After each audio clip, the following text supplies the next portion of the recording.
அடிக்கும் அவன் கை அணைக்கும் புவி அனைத்தும் தலைவன் இயக்கம்.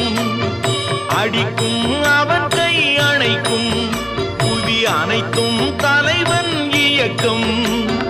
தலைவன் அணைத்தால் சிரிக்கின்றான், தலைவன் அணைத்தால் சிரிக்கின்றான், தன்னை அடித்தால் பழிக்கின்றான்.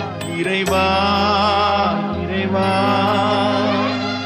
அன்று கேட்பவன் அரசன் மறந்தால் நின்று கேட்பவன் இறைவன்.